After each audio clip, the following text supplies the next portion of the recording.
Boxing is absolutely huge right now, and as a karate practitioner, I like to test myself in different ways.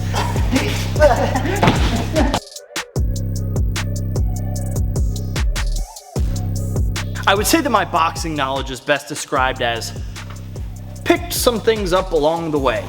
I figured why not push myself, right? It should be fine. It should be fine. Tell me it's gonna be okay. I mean, what's the worst that can happen? Good. We're gonna hop into the boxing ring. The game plan for me is to just do my best not to get absolutely embarrassed. Let's get into it.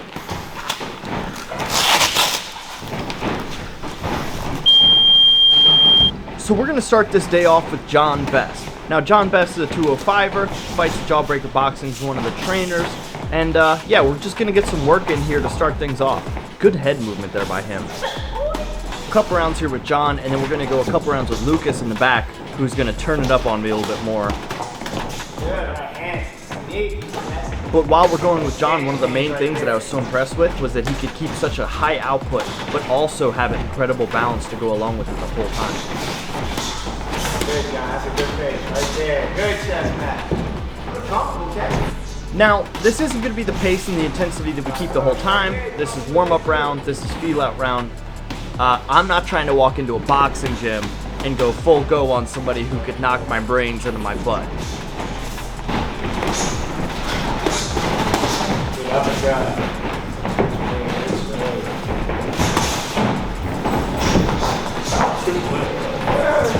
If you committed to boxing more, you could be real nice. Let's work with it. Lock the arm.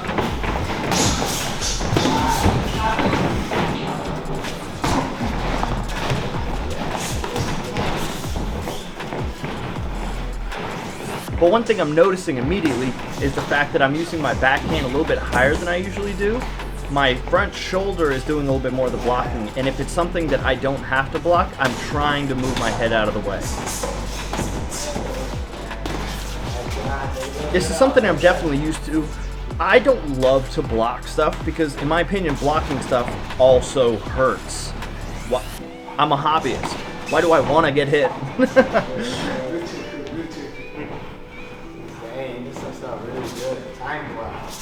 Now, they're talking about my timing here and the advantages that I have from karate, but we'll talk about later some of the disadvantages that come with it. That's the one you can do right now. Sit on that right hand to the body. Alright, look like you alright. No, John, let's see you actually commit to one.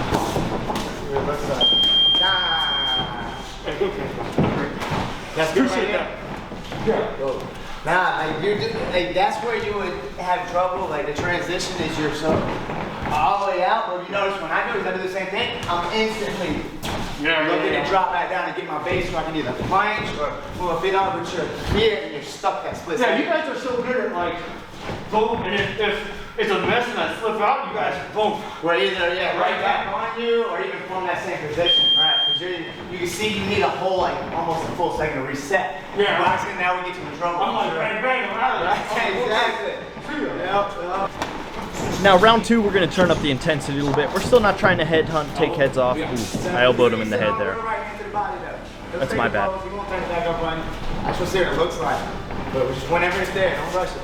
Now, he wants me to throw a hard right hand to the body here, but that's not something I'm super used to. One, because like, hello, I don't want to get hit in the head. Why would I want that? But two, the allowance of knees and elbows and other things, kicks, kind of eliminate the want to get your head super low, you know? Spend a ton of time down there. But it's something I need to work on, so. Getting a little bit tired, sharpen your body. It's less than most ways.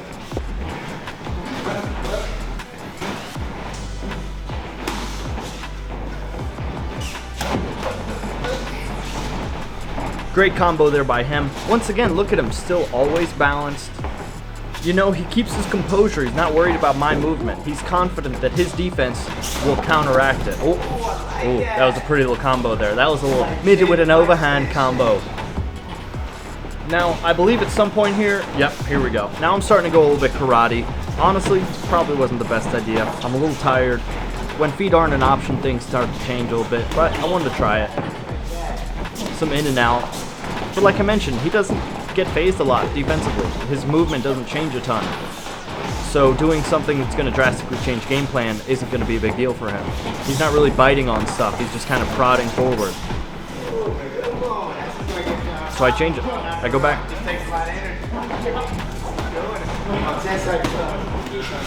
And I'm gassed.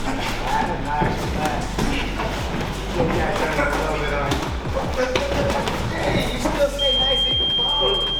I want you to come spar more. Because like you offer a lot that could help guys in amateur. The amateur pace is just that in and out, constant. That was definitely. It's a different look in the body. It really is. Like, it's fun. I Like, so some more numbers on that, I'll be a little more tired. I definitely would. That's what I'm saying. Like using that. Bop, bop, boom. But now we're going to move on to my boy Lucas, who obviously has a bit of a weight disadvantage, but goodness gracious did he have a speed advantage.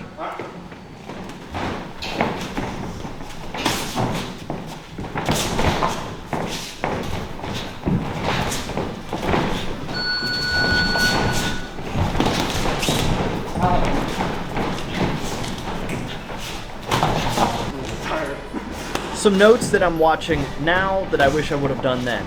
My hands are super close to my body. Now granted, I was definitely trying to protect myself. It's been the first time I've sparred in a while, and I was nervous.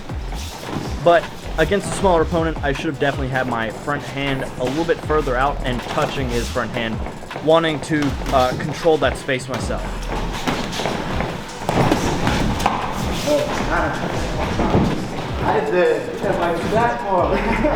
That's definitely one of the things that I catch people off guard with most often. That is the chubby surprise. Thinking that they've got time to leave, and that's when my counters come into play. Great jab there. He was a sharpshooter on the outside. He had this ability to touch exactly what he wanted to touch. Like, I think he picked my nose at one point. I'm honestly so impressed. Now, lucky for me here, I caught him on a humid day, so the mat was a little bit wet. Otherwise, he would have ended my career right there. Great body shot there. Caught him with the right hand as he was coming in.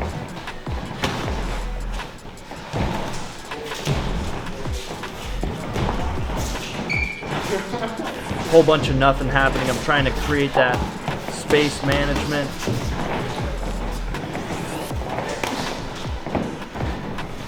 He could create so much pop in such a little amount of space.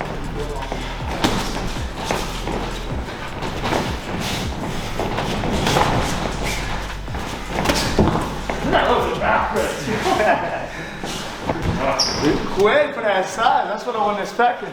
It's good though. Now round two here is where we start to amp it up a little bit. We start to add some intensity, or at least he does.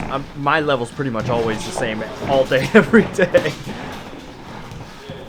I'm trying to throw some uppercuts here, trying to add some actual boxing to my game rather than just counters. Great jab there. He caught me at a good time. Now there's going to be a lot of thuds here. I just want you to hear it. So I'm going to stop talking.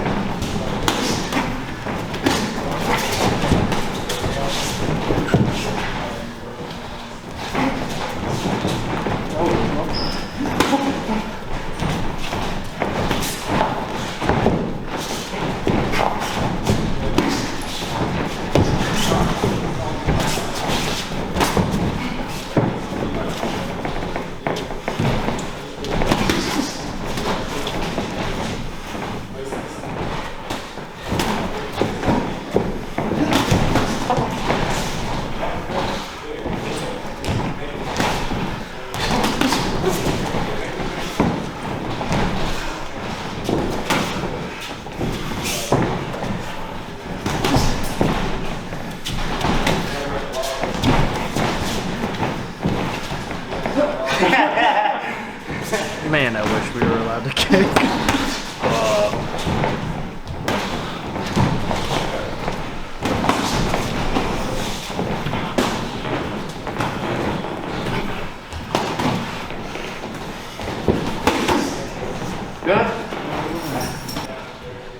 See, it was at this point that I started to fall into the trap. I started to think, okay, slow it down, watch a little bit more, counter as he comes in.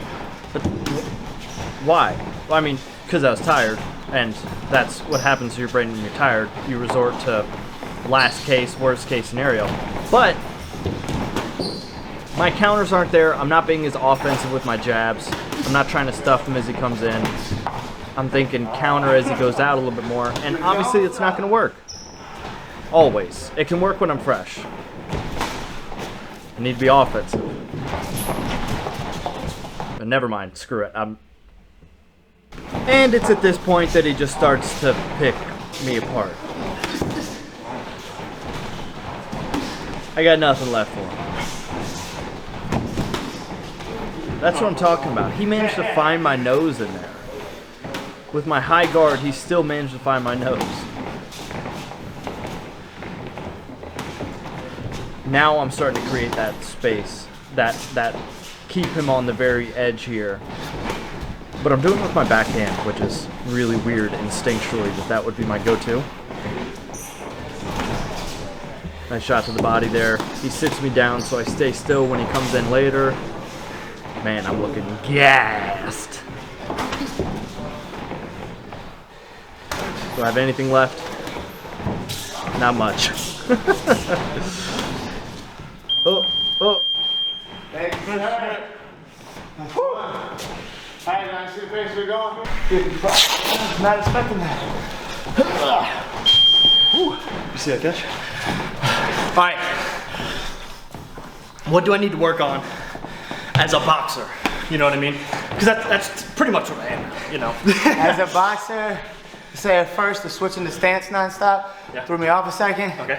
But once I got it though, I knew what worked on each side. Yeah. So the more it goes on, you actually can set up for a big punch that way. Gotcha. Let you really lock in your offensive, defensive flow on one side, and then you can mix it a little bit. Oh, okay. Speed though, good speed. Appreciate Not expecting somebody so much bigger than me to have Do you know what that is? speed on the counter.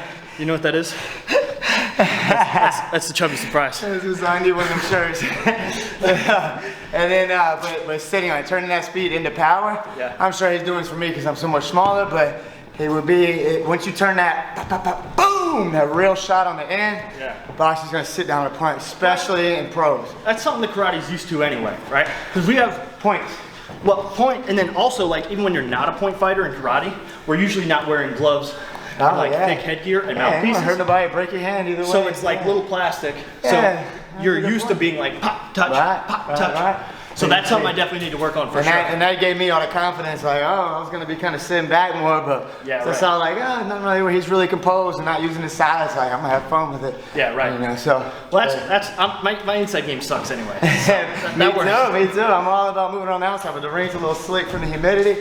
So I have fun working in, getting in, and you got a bigger canvas. The heavier you do, that's the one benefit. That's true. So I got more to hit. I got all this body. Do you have any like tips that I can take away so I'm not complete trash of boxing? I already gave some. Just sit down. Right. Continue doing what you're doing, being more composed. Yeah. Sit, pick your shots a little better. Yeah. But that in and out pace, that's perfect for him. Right, you do it very well, but I would say it's just when you go. Like even what I was saying when you're working with him is you even on the inside, when he's naturally gonna be a little more comfortable flowing, moving right here. But you're sitting back. Yeah. You weren't when somebody's neutered. Yeah, like right. This, you were nice and composed behind your guard, and you would just throw one little shot in between to break it up and then go back to your movement. Yeah. Once you do that, it's boom, and then or you thump in, boom, move, and then get something off it and just get more of it because he was working and he would be like, just keep working, keep moving. It wasn't enough to really make him.